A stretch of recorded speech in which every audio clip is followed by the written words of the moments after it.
welcome to Fire and Forte. Thank you. Great to be here. Thank you so much. And on the day before you're going traveling and on an epic adventure. So really appreciate it. Before I ask you a million questions, I'm going to introduce you. So this is Clare Muscutt. Clare Muscutt set out on her own in the CX industry in 2017. She is the founder of CM Experience and of Women in CX, which has got chapters in San Francisco, New York, Amsterdam, Barcelona, obviously London, where I believe it was founded. And I can imagine there's probably a lot more as well, if they're just a few of the ones that I know of. So it's clearly, I think you're ahead of the industry and really leading the curve.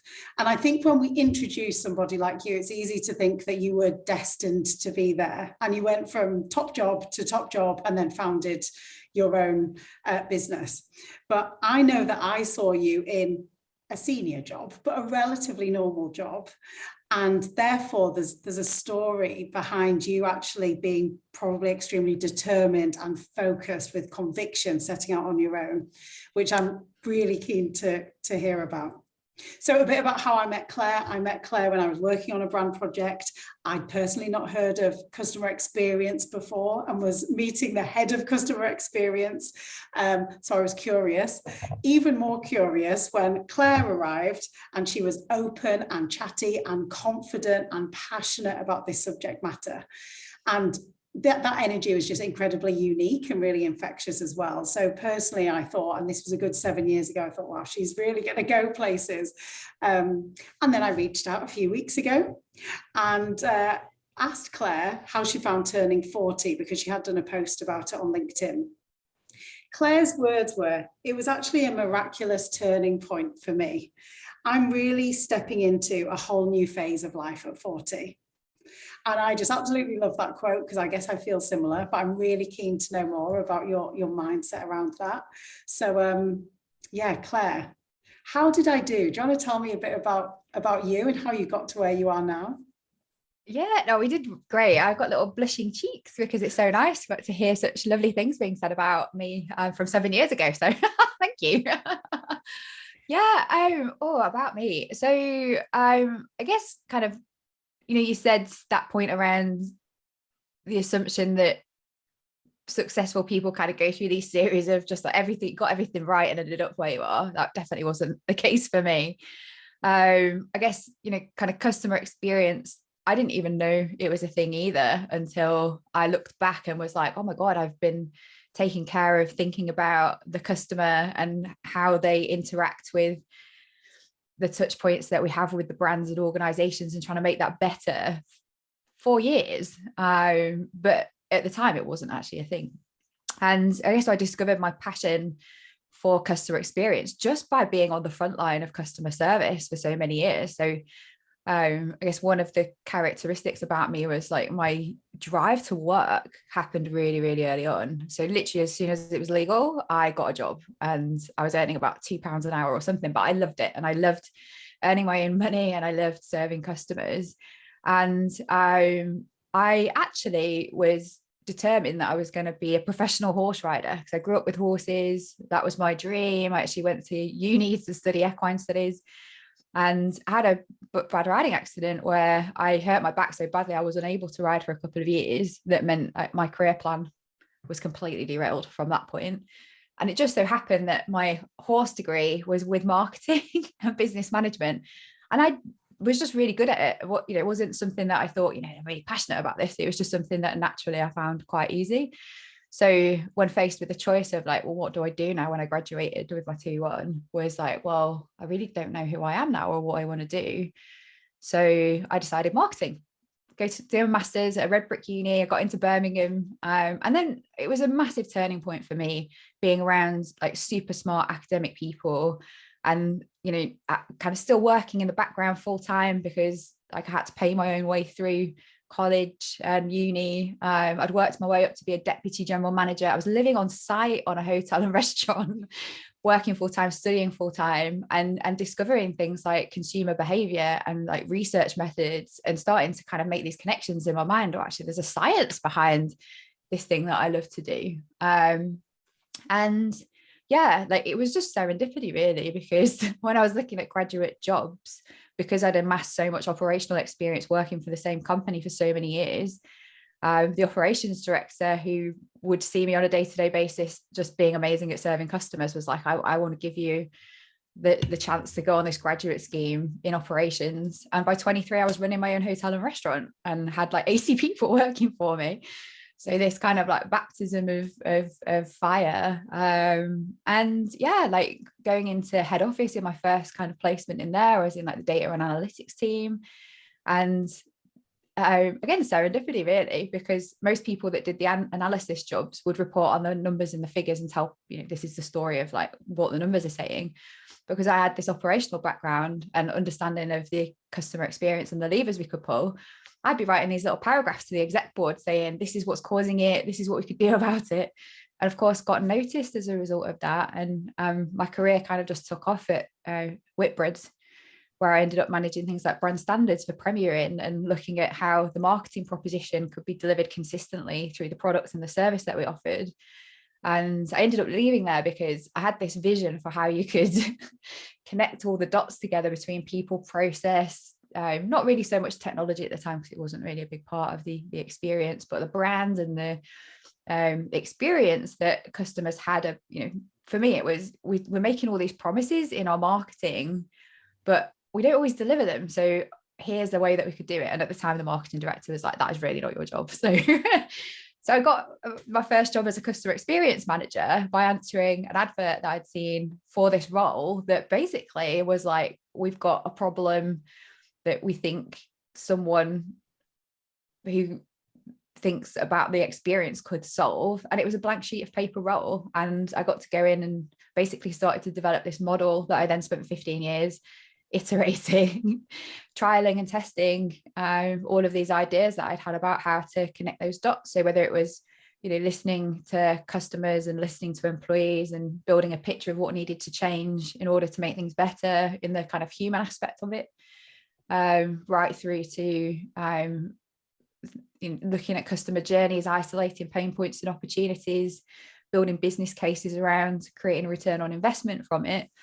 And by the time I got headhunted to go to Sainsbury's, again with a blank sheet of paper, but this time in a business that had 190,000 people working in it and 32 million customers and digital channels and all sorts, it was like, I think, arriving on a different planet for me because hospitality was inherently about customers and service and experience. And then I ended up in retail and it was about putting things on shelves, and had these huge marketing budgets being spent, like 20 million, I think it was, just on like TV advertising, and having to basically learn a whole new language and how to behave and how to operate in a much more kind of commercial way.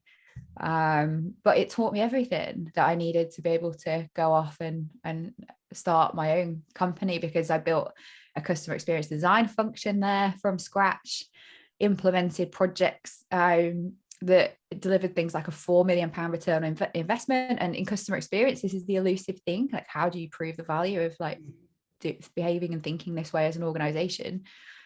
And the decision to leave was difficult because it was comfy, like it was comfy and uncomfortable at the same time, because I always had this vision that we could do better. We could, bring digital and retail together. We could create experiences that, went beyond the stuff that we'd done in marketing and making our promises true, that it could be incredible. And the business wasn't ready for what I wanted to do. But at the same time, something was going on in my heart, I guess it's probably the best way to describe it, where I started to keynote speak. So I've been flown out to Australia business class and took 3 weeks on my own, first time in my life, to travel. And something woke up and I was like, whoa, like this kind of corporate life where I look at my Blackberries, it was back in the day, or, my emails, and just being so dedicated and focused on work, something started to open up. And then from that event in Australia, again, serendipity, this was never planned. Someone that had seen me delivering the keynote at this marketing summit was like, can you come to New Zealand and we'll do like a load of different events with you, do some like consulting with one of our clients. And that time I took 6 weeks off to travel on my own.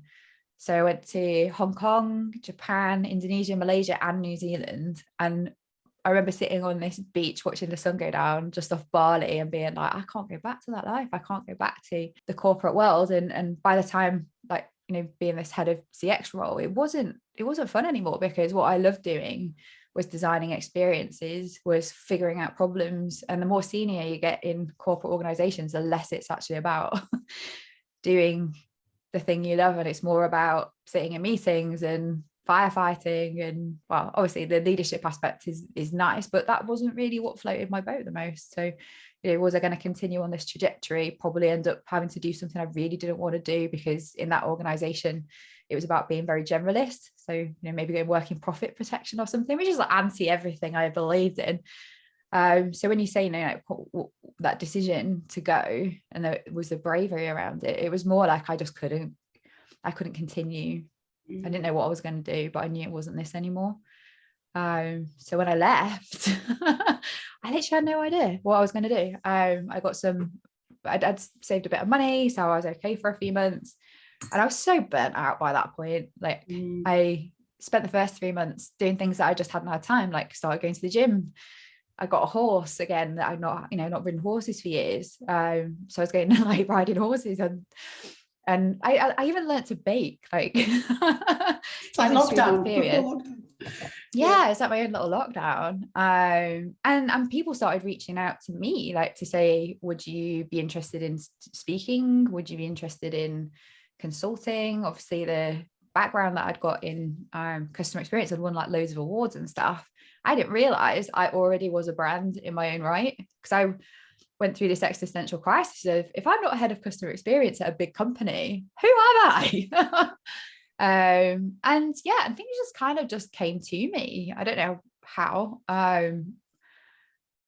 I managed to build a 6-figure income within the first 6 months, and got this life that I wanted, of flying around the world as a digital nomad, doing keynote speeches, started getting asked for consulting work, and basically built this remote agency of associates, which was like super, like before the pandemic as well, where we'd collaborate on projects. But I'd do like a 3-month project, fly and do a keynote speech somewhere, and then I'd just take the rest of the time off, and I'd just be like in Africa, in like Tanzania and places like that, and Malawi and Mozambique. And it just became this amazing lifestyle of do some work, earn a load of money, chill. And it was brilliant. It was perfect. And then it all fell apart, because actually, being a digital nomad, having most of your clients on the other side of the world, where a lot of the stuff you did was workshop based and on stages, I went from having I've just written a book, I had a book tour booked, like literally touching every continent, to ending up locked down in my house. My relationship ended, my housemate moved out, I was completely alone, with just no view of how I was gonna recover from having lost this life that I'd loved so much. But that's how the new business started, because with not having anything to do, I'd always dreamed of doing something for women in my industry, because it drove me crazy, the fact that I was getting on all of these lists of top professionals and I was the only woman, and I'd be going to these events and I'd be on a panel full of men and I'd be the only woman on a bill as a speaker. So I created a podcast called Inspire Women in CX. Started having these amazing conversations at a time when I really needed community myself. I'd reach out to women that I've met on Instagram and LinkedIn and say, hey, fancy hanging out on this newfangled Zoom thing? Because we didn't, really Zoom at the time. And the conversation was just amazing, and they became these podcast episodes. And again, serendipity, I never planned this. A philanthropist, really successful startup exited founder guy over in Silicon Valley in the CX space listened to the podcast and basically got in touch with me and said, I absolutely love what you're trying to do here. If I gave you some money, what would you do with it? And I was like, I would build an online community for women that meant that you could go beyond this broadcast experience of connecting together and talking about our ideas and the experiences that we'd had that made us into who we are, and bring a whole load of women together from around the world, not limited by broadcast. And yeah, he gave me $10,000 as like a sponsorship gift. He didn't even take equity at that time. And I basically brought together 9 women from the podcast and a couple of women that I met in the research phase, and I basically did this 8-week discovery. So back, to this model that I'd built through 15 years of corporate and refined, had been applying in my client space. I basically just used it to build a product and a service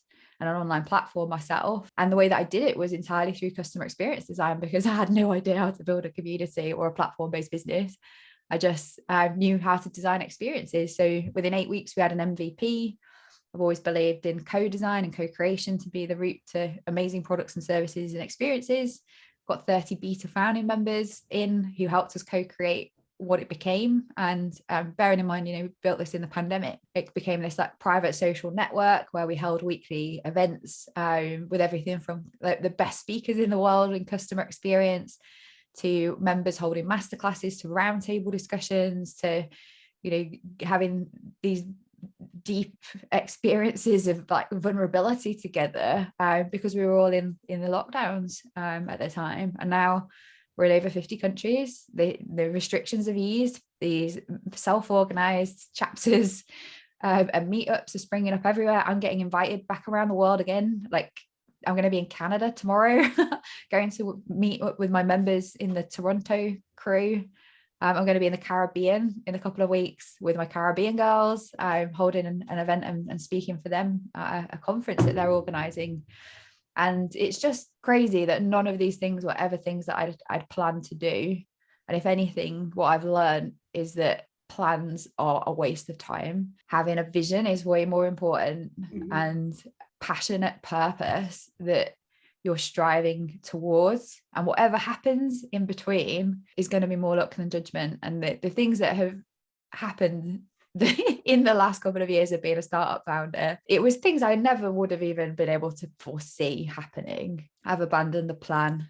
The things that I thought I was supposed to be doing by now aren't happening. But actually, because I've learned through my business and through the startup experience, actually what it feels like when you let go and let life happen and go with it, being such a positive thing where things come to you. The right thing will never pass you by. That actually this has become who I am, and metabolizing this constantly now of, I don't have to conform to so many of the stereotypes that I was conditioned to believe, that by 40, like the post on LinkedIn, for example, that, being childless at 40 is somehow this like tragic thing, because that's how the media portrays it to be, when actually, oh my God, like I've built a startup and I'm like traveling around the world, having the best time of my life with no restrictions, and fortunately good health, So in a very long roundabout way of answering it, it's just the case of I listened to my, I guess, intuition at the right time to make moves that followed a passion and purpose, and as a result, over time, I've got more confident in doing that. And I think, landing at 40 now, as a far more confident woman who is just starting to figure out so many things about herself. I feel like I'm just scratching the surface of like my power and my potential, and the limiting beliefs that, realizing actually being 40 and child free is a good thing rather than a tragedy. Like there's just so many that I've been conditioned, so many of these like limiting beliefs that have kept me playing small. And to a lot of people, they think, I'm playing big, but I think there's so much more to play for, and I haven't got there yet, and I just can't wait. That's absolutely amazing. And with 3 weeks until my 40th, I was thinking this is a little bit how I've been feeling. So it's incredible to know that you've experienced that, found that, and it's only just the beginning. The thing is, you were on such a successful trajectory already up before the pandemic. I mean, that's what, to hear that story from shop floor, which gave that passion and that knowledge. It wasn't it. I mean, that was very unique to get you to that point. But when you look back, and when you look back over those last 20 or so years, were the skills and experiences that you think helped inform that moment when it all fell apart, really, in the pandemic? Short answer, no. I felt completely unprepared. Right. Like I felt like I had nothing like to deal with what was happening. So I think it's about identity again, because who was I going to be now without this glamorous lifestyle, a really successful little agency, and basically my Instagram. It was really a time where it stripped away all of that. So even like, kind of the first time that it happened, I reinvented myself and I became this thing, but I made exactly the same mistakes again. So I think, sometimes you have to break to combat better. I'd say that was the lowest point in my life, without doubt. But having everything stripped away, I had to rebuild and relearn and become different and adaptable and capable. And, it was so hard. Like, everyone looks now, they're like, oh my God, you made this community, it's amazing. And I'm like, it was so hard to get there. But I guess the one thing I always had was I don't give up easily. Like, I don't quit. Like, I don't know whether that is part of resilience or not, or it's been a flaw, but that ability to, like, when I get momentum, when I can create my own momentum, and once I've got it, I will just keep going until I've achieved whatever it is that I'm trying to achieve. But this time, it was different. It wasn't about building an agency and having a glamorous lifestyle where I got to travel around the world. It was about, how do I make a difference to women's lives that I experienced during the pandemic. The vision and the purpose was being driven by something bigger than myself this time. Yeah, I guess, looking back, having all the skills in experience design that I'd self-taught and applied, and just always really curiously been an entrepreneur in these organizations with customer experience. Obviously that held me in good stead because it meant I could build my own company. But I'd never even thought of that. Like, why, I'm a consultant, or I'm I was a head of CX, or I'm a consultant now, and I'm like a startup founder, just applying this thing that I'd been doing for other people. It never occurred to me that would be something I'd be capable of. It's so interesting, because I think that one thing that you're alluding to is career being an identity, that many women, we might enjoy our careers and become so good at it, it borders on obsessive. And you said earlier, I wasn't going to the gym. It actually took me to walk out of my job to start going to the gym. And is this kind of, I really admire your ability to be that determined and like a steam train, but at the same time, what happens, is there some learning there that you're trying to balance out to make sure that actually it doesn't become your identity again, and that you do look after yourself? Well, I'm laughing because literally I think I was on the way to making a similar mistake again, where I dedicated myself so much to making this business, this community, this proposition happen and become a success. Like, the reason I was doing it was different, but the behavior that I exhibited around it was very similar. So I'd be up at 4 a.m. and I'd start work, and I would work until 10 o'clock at night. And it was in lockdowns, right? So there wasn't much else that you could do. I was in the shape of my life just before the pandemic, and during that time ended up putting on 15 kilos. Like, I'd stopped exercising. I'd actually developed a bit of a binge eating disorder to cope with the stress and what was going on. So I was like either working or just eating and then feeling terrible.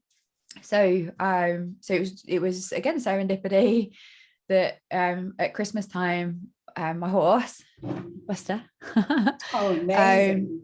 I shared him, and I just used to go 2 days a week for probably like 2 or 3 hours. But I loved this animal. He was great. He got really seriously ill with this thing called colic and ended up in the horse hospital on the day before Christmas Eve, and basically he was going to die, and the owner couldn't afford the surgery and definitely wasn't going to be able to afford the time to look after him afterwards. And I was just like, well, there's no way I'm going to let him die. I said, right, I will be his nurse. I will take the time off work. I will look after this horse. I will get him back to health. If he survives the operation, then he's my responsibility. And he survived all against all the odds and came home at New Year. And then I had to put him first rather than work. Like, getting up those early mornings, I'd be watching the sunrise, taking care of this sick animal. Day by day, I was recovering. And during that time, I was, in my own burnout. It was like we started to recover together, and it opened up like this part of me again that was like, you can't keep living that way. You've done the experience that you had to escape from. Again, you've created a life that is not sustainable. And just bit by bit, like, I started to put myself first. I started to, just really enjoying being outside.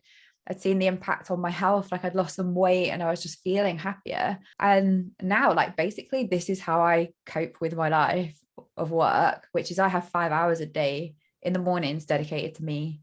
So meditation, exercise, horses, whatever I want to do, really. That's an amazing combination of things that are mental, emotional, physical, and spiritual, aren't they? You kind of need this balance in between everything. One of my things has been really addressing alcohol. And to be honest, you mentioned binge eating, and there was definitely, my weight has yo-yoed throughout the years. How do you manage alcohol? Is it something that you can manage or not? I have a really difficult relationship with I think it's moderation generally. So at all aspects of my life, like I used to be a real party girl for a really long time. And it was the pandemic basically that stopped that lifestyle, because I'd be out every weekend. We used to go drinks a lot, didn't we? Like after office drinks was a kind of part of the lifestyle. And during the pandemic, I only drank twice, once at Christmas, once on my birthday. And then when I came out of the pandemic, like I hadn't socialized for such a long time. Initially, I was a bit scared to be in social situations and to drink. And then when I did, each time I did it, 3 times, 4 now, I ended up blackout drunk, not knowing what the hell I was doing. Once I'd been in London and I couldn't remember getting home. And I woke up the next morning in my bed, like I literally have no recollection of what happened. And then most recently, I hadn't drank for months because I was like, I don't think this is for me. And I thought, okay, I'm like on this trip, I'm seeing a friend that I haven't seen, like only seen once since the pandemic started, did it again, and the same thing happened. So basically I figured out, like, I can't drink, definitely not to excess. I went to a festival a couple of weeks ago and had like just a couple of cans of gin and tonic, and to see how it felt just to not have the intention of drinking to get drunk. And it was fine. And I went to bed at 2 and nothing bad happened. And I woke up the next day and I wasn't hungover. I even went on a date. It was amazing. Brilliant. Because that's the hangovers as well, right? You know, as well as what happens when you drink, it's what happens afterwards, that I just don't have time to feel that bad anymore. Yeah, amazing. And the fact that the next day you just think, I haven't got the time. I mean, those hangovers are they limit. That's definitely one thing that gets worse as you get older. Lots of things get better, but your body's ability to cope with overdoing it does not. yeah. And from a social point of view, though, you're still socializing. It's not that you feel as though you have to sit inside and, watch Downton Abbey with a herbal tea. No, and I've discovered like the joy of doing things that don't revolve around drinking. So like again, through the community, I've met all these incredible women who've become my friends. So like we'll go on like meet dates, we'll go and watch Hamilton, or I went to watch Life of Pi with someone else, or like when I went to Barcelona, we went to like the Gaudi Park, and it's much more experiential oriented. It's just, things don't have to revolve specifically around drinks. Even the dates that I've been on like recently, because that's something that I definitely have not put any effort and energy in, is relationships. I've chosen to go on dates with guys who don't drink, and we go for a walk in nature and have a breakfast. And the difference in the dynamic when alcohol is not involved in making decisions, I guess, or judgment, I just feel like I'm here now, not waiting for tomorrow or something regretful to happen. I mean, I'm quite curious. It does. I'm quite curious about a sober date, because maybe I'll ask that if there's time at the end, whether there's any. So you mentioned about working in a quite male-dominated industry, and the fact that you've travelled around all of these different businesses and countries. Trying to picture you in those situations and being maybe the only one in a list and the only one in a room. I'm wondering the moments that you maybe how you've countered that and how you've approached it. Does Clare Muscutt ever go quiet and sort of sit and think, actually, I don't feel like I belong here? Or do you go the opposite way? How have you managed those situations? Just to point out, actually, our industry is 70% female at the front line. It drops to 30% at manager and supervisory level, and then 12% at the top. So actually it's male dominated in management and leadership and visibility. But the reality is it's not a male dominated industry, just not enough women are getting the big jobs and the visibility. And I was, I guess, unusual, especially in the UK, because at the time, when I first came out of the corporate world, there wasn't any women really trying to be visible, or like just 1 or 2. And there were a lot in America, but they definitely weren't interested in helping anyone to raise their profile. So so it's only since I really have understood my own feminism and, you know, built this intersectional feminist community that I've ever really reflected on the past in that way. And definitely, you know, going to these events as a speaker where the majority of the audience or decision makers were all men, sitting on these manels. I know you like my use of the word manel, like all white middle-aged men and me, you know, and aware of like the privilege I have as a white woman on that stage, where intersectional inequality is even worse when it comes to, you know, the top jobs, the decision-making positions, the roles of profile. And I do remember looking out and just seeing seas of like male men looking at you and men talking to one another and feeling like I didn't deserve to be there, like an imposter in a way. I wrote a chapter in my book actually about this experience of being at an event. And they were all talking shit on this panel about customer experiences. You know, it has to be a trade-off. You can't have both. So apologies for the swearing.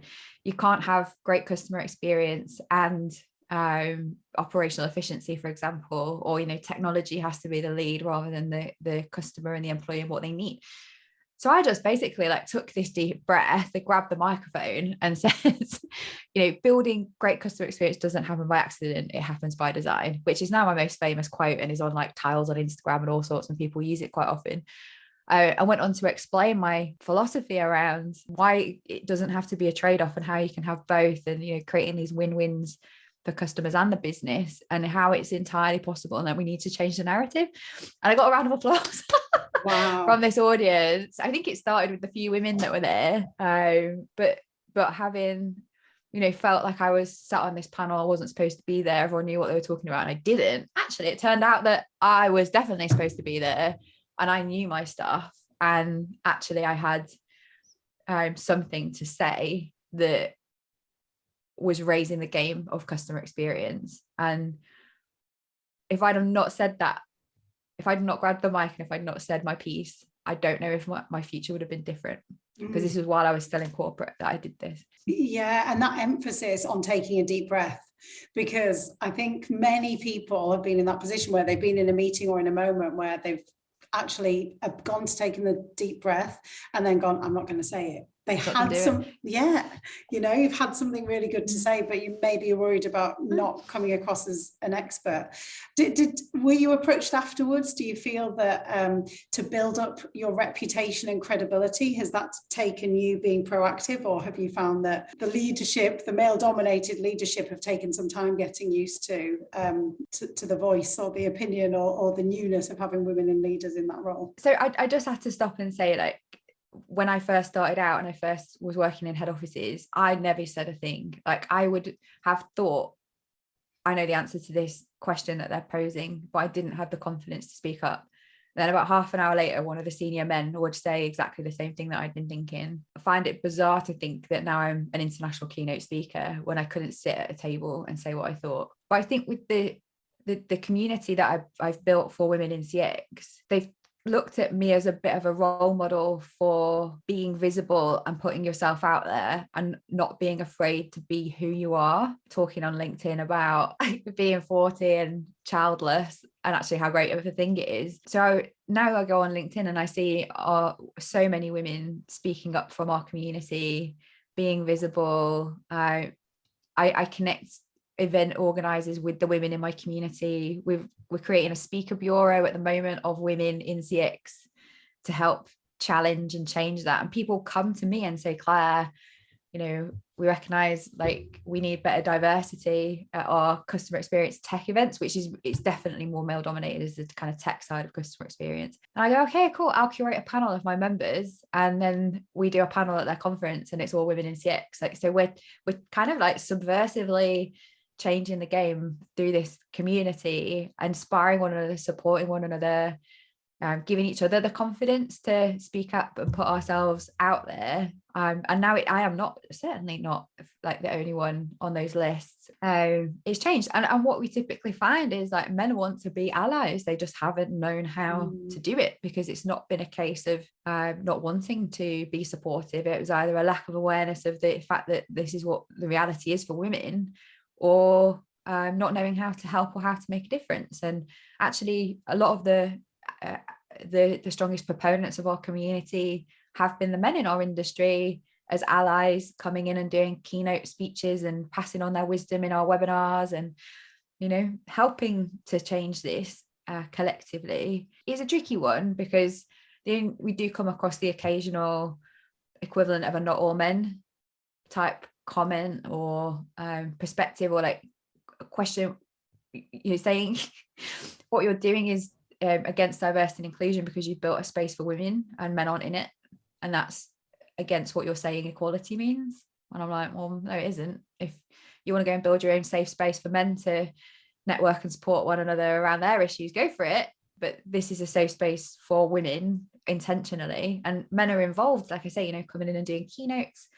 Like I help women find roles with male-owned companies. Like, men aren't like excluded, they're just not a part of the private members community, because I think we do need our own space to talk about whatever we want to talk about. And that's the feedback I get, I guess, as well from members, is like, it does feel like a safe space to be warts and all, good days, bad days, celebrations, commiserations, talk about sexism and homophobia, racism, whatever we want in a safe environment. Whereas on LinkedIn, there is a group of men in CX who are very vitriolic, they're very challenging, they like comment on people's posts, especially women's posts. It appears to be just like really negative things, and we just wanted to do something different, so we did it. I mean, I suppose it's actually coming together and knowing that you've got comfort and support then. If ultimately those negative comments are there, then it's, let's build each other up, but then let's also come back to this safe place and share something not very nice has happened. Because I was really picturing when you were talking about that what you're doing is creating panels into more diverse panels, and getting actually women and men to go back to their businesses across the world and integrate and embed, because actually you need to, if you can't see it, it's really hard to create it. And to your point earlier, a lot of guys did say to you, we just didn't really know how to change this. And you're actually helping send all of these women and guys out with more of a clear idea about how to do it. It's just a shame that there's the odd hater. They are the few though, so I wouldn't want to focus on the few. I'd rather focus on the wonderful people, where we've got potential. It's always the same, right? That you've got people who are with you, people on the fence, and people that are against you, and there's no point trying to change them because they're never going to come with you. Focus on the people that are with you and the ones that are on the fence, and hopefully getting them to be with you, especially when it comes to issues around things like inclusion. And a really being bold, being brave and talking out, because you did talk about, I mentioned Manals, I mentioned being childless at 40. I think, and it sounds like you probably did the opposite of a deep breath in terms of take an intake of breath to think, I wonder how that lands. And actually you've inspired lots of people. People have responded well to it. So I think that's also really encouraging to other people to say, say what you think, because other people are thinking it, whether you're in your 20s, 30s, 40s, give it a go. What's the worst that can happen? That's why I take away from that. And the solidarity we feel when something really resonates with us that someone's not been brave enough to talk about. Maybe I think this is the thing with our podcast, we do talk about homophobia, racism, divorce, child loss, experience of cancer, eating disorders, PTSD, as well as customer experience. But what we're doing is normalizing having the vulnerability to talk about the things that really affect us. And actually, the more people that listen to somebody's story and go, I felt, exactly the same way, and to hear it, being broadcast as something that is not shameful is critical, I think, for women especially. And we build our confidence through being vulnerable and being met with compassion, right? And in this community space, again, the feedback, the culture we've created there is just so incredible, because there isn't any judgment, and you can fully be yourself. And even if there's a dark aspect or something that you've been ashamed of from your past, like actually that isn't a measure of you. Actually, there's bravery and acknowledging these things that have led the question I always ask is like, tell me about a barrier or challenge you've overcome to become the woman you are today. Mm-hmm. And those things are what shape us, you know, the bad things, actually, the difficult times, the me losing everything in the pandemic, that's what makes you who you are. And, you know, you either turn it into power or it stays as pain. But being able to tap into the pain parts and turn it into power, I think, is one of the most incredible assets that we have available to us. Yeah, whereas at the time it will feel dark and bleak. And I suppose that's one thing, that to say we feel great at 40, but actually there's going to be a time when you're feeling it's natural, it's life, isn't it? How am I going to see my way through? I do want to just touch on to finalize, I suppose. You've mentioned about, I wrote down the words, I've abandoned the plan and it feels good. And I'm really curious about that. You know, talked about whether life has turned out differently to how you thought it might do when it was younger, and what that means to you, whether it's meant accepting not having children, or more being actually quite excited about that, or maybe thinking that's still an option at some point. Yeah, now this I suppose is like the biggest issue to get my head around, because men don't have to think about the fact that their ovaries will at some point stop being capable. Wombs will carry on for ages, but the eggs that you've been carrying around your whole life have a shelf life. And I am not in a position, or I don't want to have children like right now, this minute, but it doesn't mean that I never do. If I could go back in time and change anything, I would have froze my eggs at 21 years old and had a limitless supply of opportunities to go through IVF in the future, because I have been, you know, going to these IVF clinics and figuring out like, well, what are my options? But the challenge is now at almost 41, the egg quality is degrading. So the chance of like a healthy pregnancy, if I harvest my eggs and I freeze them and they're coming back again, it's diminishing all the time. So this is like one of the things. I don't know if you read Oliver Burkeman's book 4,000 Weeks. I've listened to some podcasts of it. Yeah, I haven't listened to the whole book. Do you recommend it? Oh, 100%. But like this recognition of your own finitude, like I'm halfway through my 4,000 weeks right now. Like, you know, how are you going to spend those 4,000 weeks? And in so many ways, like I've got everything that I want,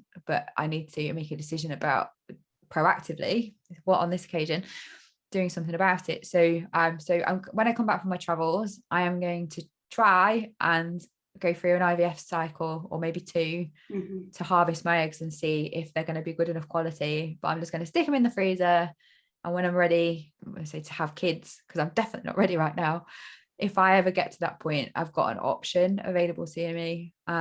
It's probably the one thing that I would say worries me the most about life in the long term and decision making, because that isn't something that now I can just go with the flow. Really, it's as much because I don't have a partner. I've literally only been on 2 dates in the last 2 years, and they've both been in the last few weeks. Like I don't know if I want to do it on my own, and I know that I'm not ready to do it right now. I'm about to go to travel around South America and canoeing down the Amazon and climbing Machu Picchu and Rainbow Mountain and hiking around. You know, that's what I want to be doing now. But it doesn't say that I'm always going to want to do that. And I guess it's the not knowing, and it's one thing I don't have a vision for. But not having the finitude. But I guess I whatever would be the result or the outcome of this, is that with the capacity I've built for self-compassion and going with the flow now and realizing what's meant for you will not pass you by. If it was something that I found out couldn't happen, I think I'd be upset, but I'd be able to move on from it quickly and accept that, well, this is my life now. And if in the future I still felt like I wanted to have a family, there are so many other options that don't rely on you having your own biological child and carrying it, like adoption and loads of other avenues. So I think it's because the pressure to decide happens around this age. In the next couple of years, like then there's an endpoint that it's unlikely that, well, there's a likelihood that it might not happen at all. I think that's unique to this age. If you haven't already had a family and you're not sure if you want one, that it is a real quandary. And I don't have the answer, I'm afraid, but I know I'd be okay with whatever the outcome is. Yeah, which is good, which is great. But it's this, there's the society perception that you mentioned, but then there is the personal, actually, am I genuinely okay as well with how this will work out? Yeah, and it's not the society thing, so I've kind of gone, oh, I don't really care about that. Like I don't feel like I'm childless, I'm child free right now. And where I am at my life, this is great because I don't have anybody that I have to take care of or answer to. My life is completely my own, and my money is my own, my investments are my own, what I choose to do with my time, energy, everything is down to me. And I think that's a privilege, actually, rather than a negative thing. But will I always want to do that? Will there come a time in my life where actually having the stability of a family, a partner, children, I just don't know. And I feel like I'm about 24 still in my head, that even though I'm a mature version of 24, but I haven't really changed that much. When so many of my friends are having children, and it's so lovely to see how in love they are with their babies and stuff, but I don't kind of go, oh, like I want that. And I think from what I understand, like you get to a point where you're like, you either know if you really want that or you're not that bothered about it. I'm still ambivalent at the moment. I just don't want to not have the option if I did decide to change that. In one case, it'd be easier if it was so solid in your head, potentially, if you want it. I often think if there was a point in my life, if I was driven at 24 to find a partner, baby. So you do wonder, don't you, that there's been so many great things that, and I say we because I'm in the same boat, I suppose, so many options out there, so many life experiences, but then it's you just wish that you had 150 years, not a lifespan of 80, 90. Yeah, I'd like 8,000 weeks, please. Yeah. I was just going to say, I love that Oliver Burkeman quote, cosmic insignificance. I think that links, that's a great quote, I believe, from that book.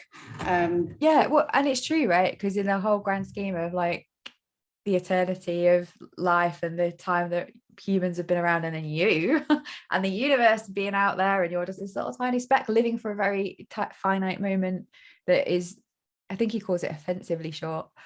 But that's life, right? And that is the truth of it. And you've got to choose what you do with those weeks. And I suppose that would be like my reflection on all of this, really, is that it's about now, it's about today. That's all you actually ever have. It isn't, it keeps saying about abandoning the plan, because the plan is always a future state, right? It's always a goal or a destination. And I spent so much of my life doing things and living in a way that was about that future point that I didn't really enjoy myself a lot of the time. As in, like, it was just felt like I was always somewhere over there or in the past thinking about things that I regretted. So being able to now, have this new awareness, this spiritual focus, it's really only been around for 6 months. I'm just at the beginning of this journey, and the power that I'm feeling that is coming from this focus on my inner world and being present. And I'm still terrible at meditating. I get to about 30 seconds and I'll think about something, but I've got the intention to work on it. But I did actually post something about the quote that for me, for 4,000 weeks, that I think I would love to leave the audience with, if you don't mind, which is from Oliver Burkeman's book. So the average human lifespan is absurdly, terrifyingly, insultingly short, but it isn't a reason for unremitting despair or for living in an anxiety-fueled panic about making the most of your limited time. It's a cause for relief. You get to give up on something that was always impossible. The quest to become the optimized, infinitely capable, emotionally invincible, fully independent person you're officially supposed to be. Then you get to roll up your sleeves and start to work on what's gloriously possible instead. And that's it from his book, 4,000 Weeks, Time Management for Mortals. And on reflection of this, whole conversation around finitude and future and babies and family, whatever's going to happen is going to happen. And what's meant for you will not pass you by. All you can do is put your best foot forward in the morning and make the best of that day, and just choose, as decisions come along, how best to respond to those. And life will continue to happen the way it always has, as a combination of serendipity and chance. But if know that, believe it, and trust that the right things will pan out provided you know your vision, your purpose, what's the life's purpose rather than what's the plan's purpose. And just trust yourself that you will figure it out in time. That's my advice to myself today. That's absolutely amazing. And, you know, we could have had a conversation about your global business and how ruthlessly you'd pursued it and how many hours you'd worked. But actually, there's this whole side that's about the inner world being the priority, and everything else has almost come, definitely not accidentally, but by some, this serendipity point is really interesting. So thank you so much for sharing all of that and for being so open with us. And yeah, massively appreciate it. So welcome, and it was just so nice to see you after all this time. And again, thank you for thinking of me. It means a lot to know that what I'm doing is having a positive impact on the other 40-year-olds in the world who are navigating this transition into something even more amazing than the previous years.